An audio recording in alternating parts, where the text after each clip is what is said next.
জীবনের first time যাচ্ছিলাম হিন্দু বাড়িতে, মানে মেয়ে দেখতে। তো দেখা যাক কি হয়। তো আমরা রেডি টেডি হয়ে যাচ্ছিলাম, মানে আমাদের বাসা থেকে একটু হেঁটে যেতে হয়। আর মোটরসাইকেল থাকলে তো মোটরসাইকেল নিয়ে কোনো সমস্যা থাকে না।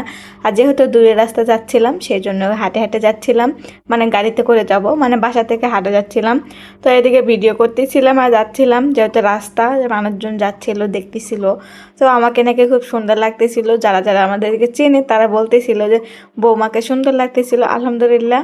তো যাই হোক, এদিকে আমরা রেডি সেডিও যাচ্ছিলাম। আমার মেয়ে ছিল, হাজবেন্ড ছিল, খালা শাশুড়ি ছিল, মানে সবাই যাচ্ছিলাম। যেহেতু হিন্দু, আমরা তো আর মুসলিম, আমরা তো হিন্দু না, কিন্তু আত্মীয় বাড়াইছে, যেরকম আত্মীয় স্বজন হয়ে থাকে না, যে হিন্দু লোকের তো ফ্রেন্ড থাকে, সেরকম আমার হাজব্যান্ডের ফ্রেন্ড হয়।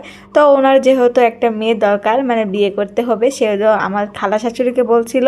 আমার খালা শাশুড়ি বলতেছিল যে ঠিক আছে, আমরা একটা মেয়ে পাইছি, তোমার যদি পছন্দ হয় তো তুমি আসতে পারো। যেহেতু উনি রাজি হয়েছিল সেই জন্য যাওয়া আর কি। তো ফাইনালি বরের জন্য আমরা অপেক্ষা করতেছিলাম, মানে বরের বাড়ি ছিল অন্যদিকে, আমাদের বাড়ি ছিল অন্যদিকে। তো আমরা আগেই যাই ওখানে বসেছিলাম, আর উনি আসতেছিল।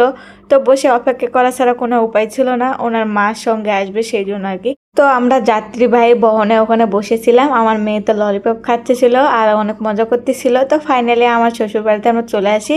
তো আমাদের বাড়িতে হালকা পাতলা খাওয়া দাওয়া করা শেষ করে এখন যাচ্ছিলাম মেয়ের বাড়িতে।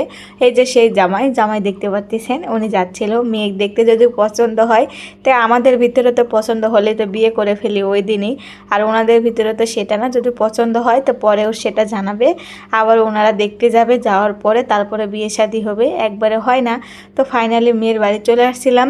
যেহেতু ওনার হিন্দু ধর্ম, ওনাদের একটু রীতিনীতি সব কিছু আলাদা থাকে।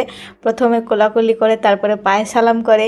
এটা যেহেতু নতুন দেখতেছিলাম সেজন্য আমি অবাক হচ্ছিলাম। তো অবাক হয়ে কোনো লাভ নেই। তো ফাইনালি তাদের বাড়িতে ঢুকি, মানে বাড়িটাও সুন্দর ছিল, হিন্দু বলে কথা, সবাই তো জানে হিন্দু মানুষ খুবই পরিষ্কার থাকে মুসলিমের থেকেও।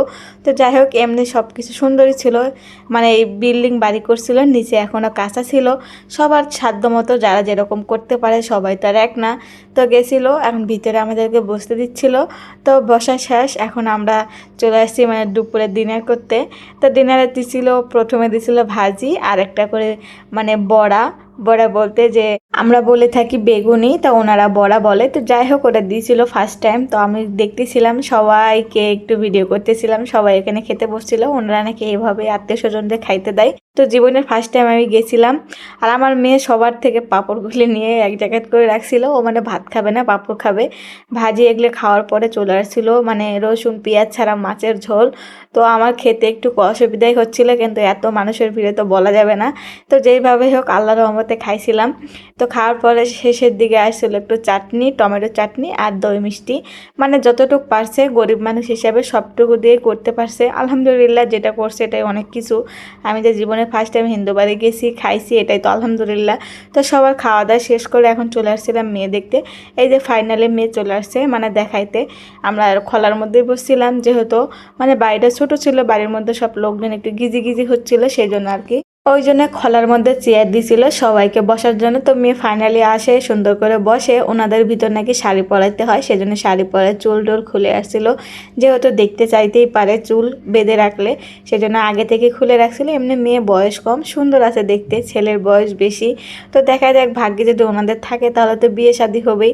এখানে আমার শাশুড়ি ওনাদের মধ্যে দাঁড়াইছিল।